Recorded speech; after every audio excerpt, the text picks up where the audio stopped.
ধোঁয়ায় আচ্ছন্ন যুদ্ধক্ষেত্রগুলি HK-416-এর মঞ্চে পরিণত হয়েছে। এটি একটি যান্ত্রিক জন্তু যা বিশ্বজুড়ে বিশেষ বাহিনীর সৈন্যদের রক্তে উত্তেজনা জাগায় এবং আধুনিক অ্যাসল্ট রাইফেলের চূড়ান্ত রূপকে নতুনভাবে সংজ্ঞায়িত করে। যখন M4 রাইফেলগুলো বালিকে জ্যাম হয়ে যাচ্ছিল, তখন HK-416-এর G36-এর সংক্ষিপ্ত পিস্টন সিস্টেম বাস্তব যুদ্ধের ডেটা দিয়ে কিংবদন্তি রচনা করছিল।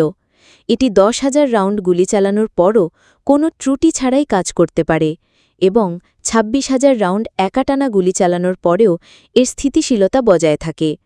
উচ্চ তাপমাত্রার দহনকারী উপাদানগুলি মেশিন থেকে বাইরে বিচ্ছিন্ন থাকে, যা শুটারদের মুখ বারুদের ধোঁয়ায় ভরে যাওয়ার অস্বস্তি থেকে মুক্তি দেয়।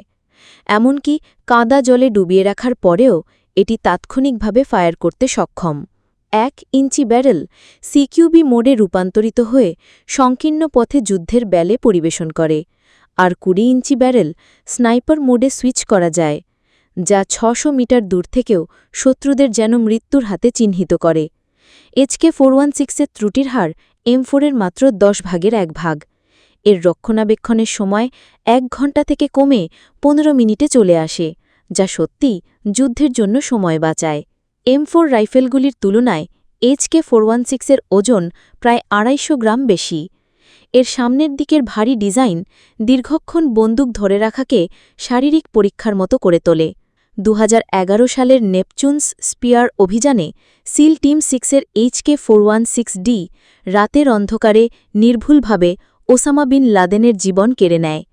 এটি HK-416-কে ভেতরের মহলের একটি অলৌকিক অস্ত্র থেকে বিশ্বব্যাপী মিলিটারি প্রেমীদের আস্থার প্রতীকে পরিণত করে। এটি হয়তো সবচেয়ে নিখুঁত রাইফেল নয়, এর উচ্চ মূল্য, কিছুটা ভারী বডি এবং শুটারদের উচ্চ দক্ষতার প্রয়োজন, এসবই এর সাথে জড়িত কঠিন বাস্তবতা।